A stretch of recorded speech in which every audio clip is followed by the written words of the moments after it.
चलो, good evening friends. जैसा कि आप सबको पता है, मेरा नाम स्मिता त्रिपाठी है और मैं एक डिफेंस ऑफिसर की वाइफ हूँ और मैं एक फिल्म मेकर हूँ और मैं एक एनिमल लवर भी हूँ।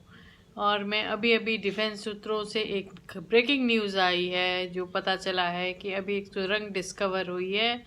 जो नगरोटा पे अटैक हुआ था उसमें सुरंग एक बड़ी डिस्कवर हुई है सांबा के पास, जिससे ये पता चलता है कि शायद ये टेररिस्ट जो है वहीं से आए थे, क्योंकि आसपास जो बोरियां पड़ी हुई थी, उसके जो बोरियां मिली हैं जो सुरंग के आसपास थी, उस पर कराची का नाम है। और ये तो हमको पता ही है, ये तो खुली किताब है कि पाकिस्तान टेररिज्म को सपोर्ट करता है, उसमें कोई नई बात नहीं है। हम लोगों ने तो बहुत कुछ झेला है, हम आर्मी से हैं तो हमने बहुत कुछ झेला है। और ये सुरंग बना बना के ये लोग इंडिया में घुसते हैं। और जो आपका अटैक हुआ था, उरी अटैक भी हुआ था, वो भी कुछ ऐसी ही कहानी थी। जो लोग ये लोग इन्होंने आर्मी एरिया में घुसे थे और जिस तरह का काम किया इन्होंने, सुनकर तो खून खौल जाता है। हालांकि मैं तो आर्मी अफसर की वाइफ हूँ तो मैं इमेजिन कर सकती हूँ हमारे जवानों और हमारे अफसर्स को इन खबरों को सुन के कैसे लगता है। हमने बहुत अपने जवानों और अपने भाइयों को, फौजी भाइयों को खोया है इस तरह के लड़ाइयों में जो लगातार इंडिया लड़ता रहता है। और मैं बहुत शुक्रगुजार हूँ, बहुत ज़्यादा शुक्रगुजार हूँ अपने पीएम मोदी जी के, जिन्होंने पहली बार खुली छूट दी है आर्मी को कि भाई तुम लोग भी अब अपने हथियार उठा सकते हो या आप लोग भी जवाब दे सकते हो। तो हम सोचिए तो जिन फैमिलीज़ ने अपने लोगों को खोया है इस तरह की वॉर में, इंसर्जेंसी वॉर्स में जो लगातार चलती रहती हैं, मैंने तो बहुत देखा है। अपने काफ़ी साल मेरे आर्मी में बीत चुके, 30 साल की मैरिड लाइफ में बहुत कुछ देखा है। मैं आर्मी ऑफिसर से ही भी आई हूँ तो डेफिनेटली, और वो भी एक इन्फेंट्री ऑफिसर से, वो जो बड़े गर्व और प्राउड की बात है मेरे लिए। तो बहुत कुछ देखा है हमने, और हमने देखा है कि किस तरह से ये अंदर घुसते रहे हैं, किस तरह से मौके ढूंढते हैं, और किस तरह से जब हम लोग लाइन ऑफ कंट्रोल पे रहते हैं ये लगातार हमारे ऑफिसर्स कितना तनाव में रहते हैं इन चीज़ों को लेकर के। तो मैं अब बहुत खुश हूँ इस बात से कि अब इन चीज़ों पे एक सख्त कार्रवाई हो रही है और फौज को पहली बार एक खुली छूट मिली है रिस्पॉन्स करने की इन चीज़ों के ऊपर। और इसमें हमारी गवर्नमेंट बहुत सहयोग कर रही है, इसलिए मैं अपने पीएम मोदी जी की बहुत शुक्रगुजार हूँ और आशा है कि हम जल्दी से इन प्रॉब्लम को सॉल्व कर पाएंगे और कश्मीर फिर से खुल के हमारा जो भारत का स्वर्ग था वो बना रहेगा। और जिसको एक टाइम में स्वर्ग कहा जाता था, हम वही स्वर्ग को फिर से दोबारा बनाने की कोशिश कर रहे हैं। मैं इस ब्लॉग को आगे बढ़ाती हूँ और बात करती हूँ कुछ रीसेंट फिल्म इंडस्ट्री के डेवलपमेंट्स की या इंडस्ट्री के डेवलपमेंट्स की। और मुझे समझ में नहीं आ रहा है कि जबकि देश हमारा इतना प्रॉब्लम में इस समय गुजर रहा है, इतना प्रॉब्लम में गुजर रहा है, आज मैं बहुत गुस्से में हूँ, बहुत ज़्यादा गुस्से में हूँ। इसलिए गुस्से में हूँ कि हम जैसे लोग, मेरे जैसे बहुत सारे लोग जो कि लारा डिस्टर्ब कर रही है, जो कि यहाँ पे काम करने आए हैं, जो कि यहाँ पे अपने मतलब सब कुछ छोड़ करके काम करने आए, जो डे नाइट स्ट्रगल कर रहे हैं। कोविड से हम लोग अलग गुजर रहे हैं। आप लोगों को इतनी मतलब देश की प्रॉब्लम से कोई लेना देना नहीं है। आप लोग ड्रग्स ले रहे हो, आप ड्रग्स के मामले में फंस रहे हो। कितनी शर्मनाक चीज़ है। और कितने सारे शोज में ये लोग जाते हैं। भारती सिंह हर साल जो है बिग बॉस में जाती हैं, हर साल जाती थी। अब की बार भी उनके हस्बैंड अभी भी गए थे, थोड़े दिन पहले गए थे। कैसे इन लोग की क्रेडिबिलिटी चेक नहीं की जाती? भाई साहब, हम लोग की तो बहुत चेक करते हो। मतलब आप पूरा बायोडाटा बताइए भाई, आपने क्या किया है। अब भैया हमने कुछ किया हो चाहे ना किया हो, हम लोग साफ लोग हैं, क्लीन लोग हैं, क्लीन, ये एब्सोल्यूट क्लीन। सिर्फ भारत देश की सेवा की और कुछ नहीं किया है। अपने परिवारों से दूर रहे, ये किया है हमने। अपने बच्चों को अकेले पाला है, ये किया है हमने। सारी प्रॉब्लम्स से अकेले निकले, ये किया है हमने। भयानक भयंकर बीमारी पे हमारे पति नहीं आ पाए हैं, घरों की डेथ्स पे हमारे हस्बैंड नहीं आ पाए। अभी भी मैं अपने बेटे को खुद ही ब्रॉटअप कर रही हूँ, ये देखा है हमने। हमारी फैमिलीज में डोमेस्टिक प्रॉब्लम्स आती हैं, वो देखा है हमने।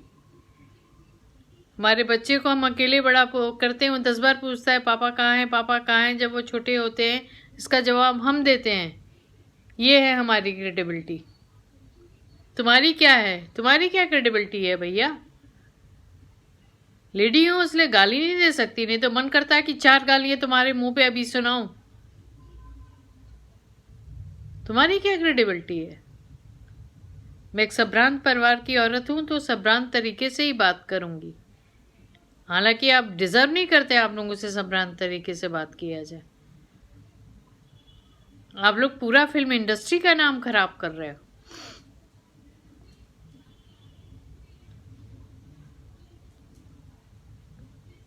है ना? आप लोग पूरी फिल्म इंडस्ट्री का नाम करा रहे हैं। आपको कौन सी कमी है जो आप ड्रग्स लेने की जरूरत आप लोगों को आन पड़ती है? कितना लाइफस्टाइल चाहिए यार? कितना लाइफस्टाइल चलाओगे? हाँ, भारती सिंह मोटल्ली।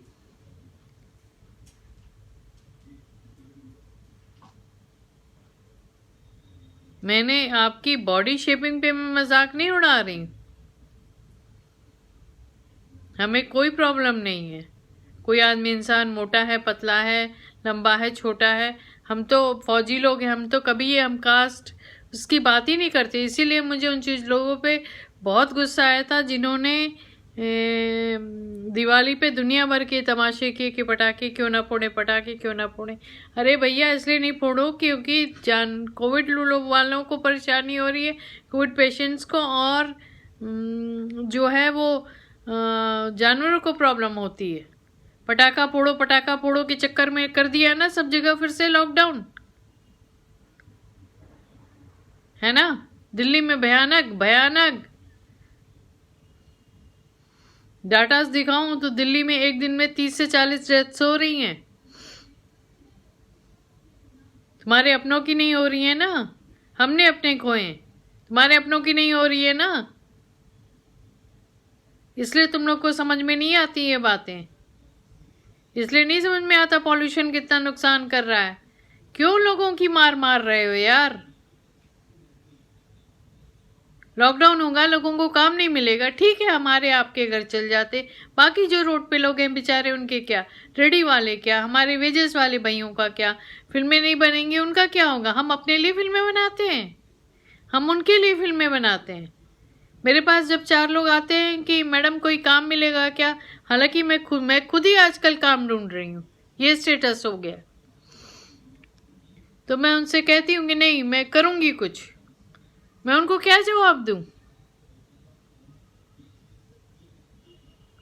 आपको बातें नहीं समझ में आती ये लो, आप इतने मूर्ख हो। आप लोग एक ही तरह का रट्टा लगाते हो। बेटा जरा जाके बॉर्डर पे रहो ना, सब पटाखे भूल जाओगे, बजाओ पटाखे वहां जाके।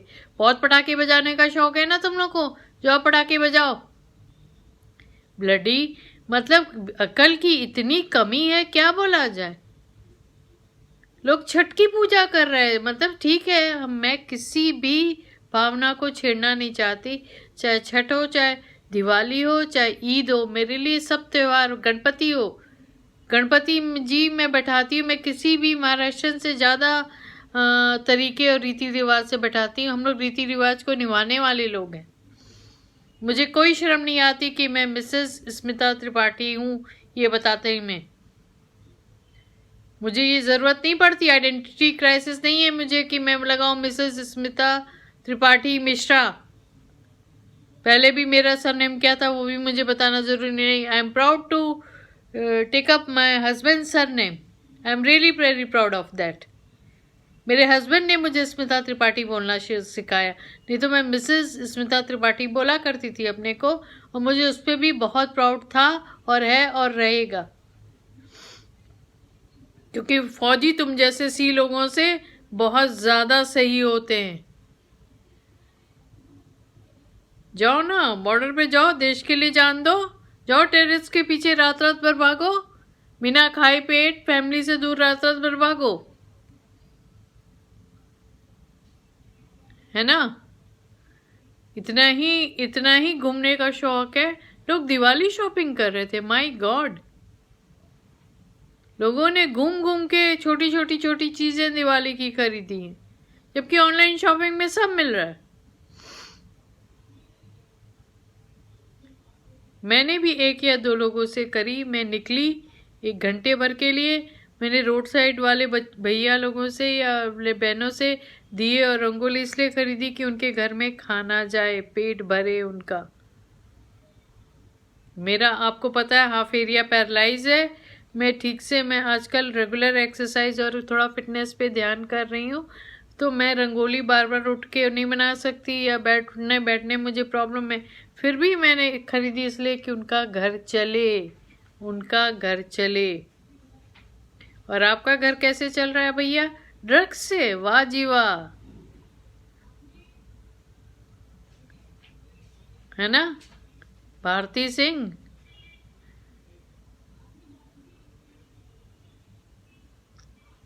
अगला नंबर क्या कपिल शर्मा का है? अभी देखो किस किस का नंबर और लगता है, तब मैं भी हंस के पूछूंगी, भैया आपकी क्रेडिबिलिटी क्या है, बताइए जरा। तब मैं भी पूछूंगी, भैया आपकी क्रेडिबिलिटी क्या है, बताइए। हमसे पूछा था ना, हमसे अभी भी पूछते हो। मैं जानती हूँ मैं बहुत बोल्ड ब्लॉग बना रही हूँ, पर आज जरूरत आ पड़ी। मतलब आई एम एक्सट्रीमली फ्रस्ट्रेटेड कि लोगों के माइंडसेट में, जबकि हमारी कंट्री इतनी प्रॉब्लम में चल रही है इस समय, उस समय भी ये बातें चल रही हैं। पाकिस्तान से अलग हम उलझ रहे हैं, टेररिस्ट से अलग हमारी मुद्दे चल रहे हैं, कोविड से लोग अलग जूझ रहे हैं। लोगों को समझ में नहीं आ रहा है। मतलब फादर की डेथ हो चुकी है, माँ भी कोविड में है, बेटा अपनी फैमिली को बचाए कि बेटे अपनी माँ को बचाए, बेटे को ये समझ में नहीं आ रहा। उस बेटे ने अपने पिता को अंतिम आग नहीं दी। पूछिए जरा उस बेटे से उसके दिल पे क्या बीत रही है। आप लोग कहते हो पटाखे क्यों ना जलाएं, यही समझ में आ रहा है। मुंह में खाना डालने को मन नहीं करता। और मैं ताल ठोक के फिल्में यहाँ पे बनाऊंगी, इसलिए बनाऊंगी मुझे अपने से लेना देना नहीं है। डेफिनेटली मैं कंफर्टेबल लाइफ में हूँ भैया, मेरे हस्बैंड अच्छी नौकरी में है, मैं घर बैठ के भी बहुत इंजॉय करती हूँ, पौधों की देखभाल करती हूँ। आज मैंने सारे गमले अपने ठीक किए, वो भी बहुत इंजॉय करती हूँ। और सभी को पता है मुझे जानवरों की केयर में बहुत शौक है। टाइम बिताने का मुझे इशू नहीं है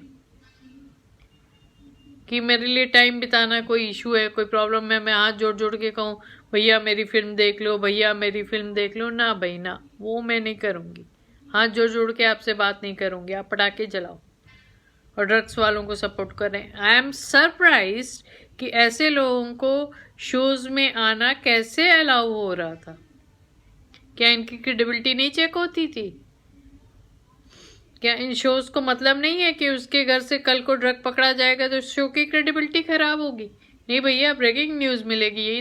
यही तो पेज 3 न्यूज है ना। यही तो पेज 3 न्यूज है आप लोगों के लिए। और हमारे हस्बैंड्स जो बॉर्डर पे रात दिन अपनी जान देते हैं, जो अपनी फैमिली से दूर रहते हैं, हम जब एक एक्टर से मिलने की बात करते हैं तब होता है भैया अपनी क्रेडिबिलिटी बताओ। एक प्रोजेक्ट सेट करने में सदियां निकल जाती हैं, हमको ब्रेन हैमरेज हो जाता है।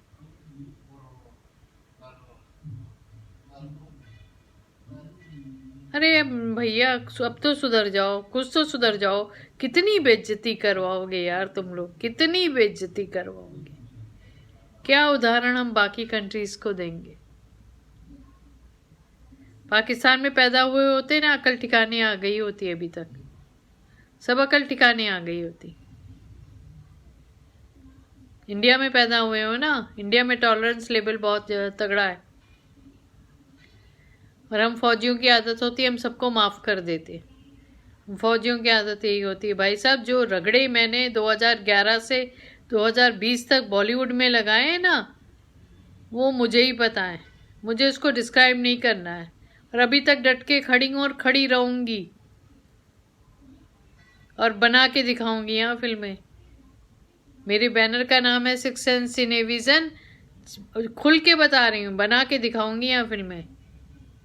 एकता कपूर सुन लो, तुम जो फौजियों को जिस रूप में दिखाती हो ना, मैं दिखाऊंगी अपनी वेब सीरीज में फौजी होते क्या हैं, कैसे ट्रांसफॉर्म होते हैं, कैसे जान देते हैं, कैसे 18-19 साल के लड़कों को ये अकल आ जाती है कि अपनी कंट्री के लिए जान देना है। और एक 20 साल 25 साल 30 साल के बूढ़े लिखते हैं कि पटाखे बजाने में क्या प्रॉब्लम है।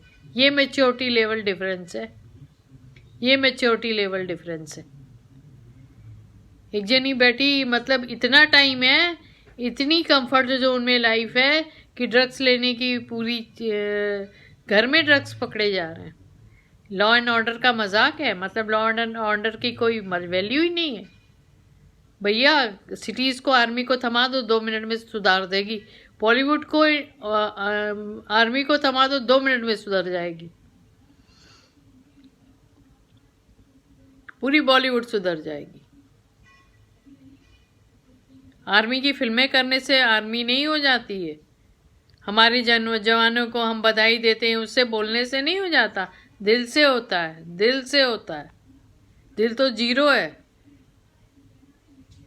अपना गोल्डन सर्कल बना रखा है, उसी में घूमते रहना है। घूमते रहिए, है ना, घूमते रहिए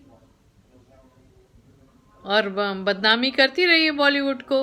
लोग कहें बॉलीवुड में तो यही होता है, हमारे घर में लोग यही कहते हैं, बॉलीवुड में यही होता है, क्यों जाना, हम झेल रहे हैं उसको। हमारे घर से हमको तिनका सपोर्ट इस चीज़ में नहीं मिलता है, फिर उनकी गलती है क्या? आपकी गलती है, आपकी गलती है।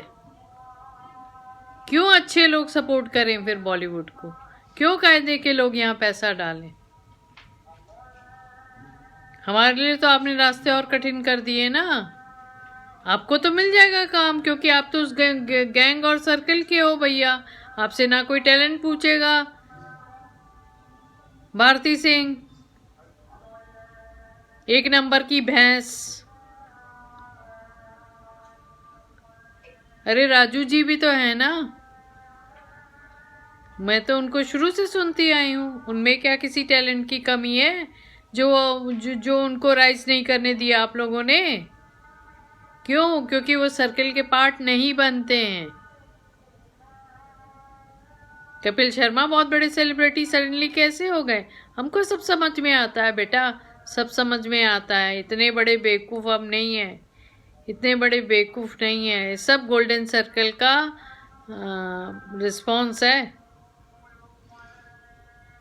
और जो बेचारा आपकी चीज़ों का पार्ट नहीं बनता, वो धक्के खाता है। हम जैसे लोग, जैसे 2011 से 2020 तक लोग खा रहे हैं धक्के। टैलेंट की क्या कीमत है? खड़ा करो ना हमको, पूछो फिल्म मेकिंग से रिलेटेड सवाल, खड़ा कर दो फील्ड में, लगाओ काम पे। और काम करके तुमको ना दिखाएं हम तो दो ना, हमको भी पैसे चाहिए भाई, दो।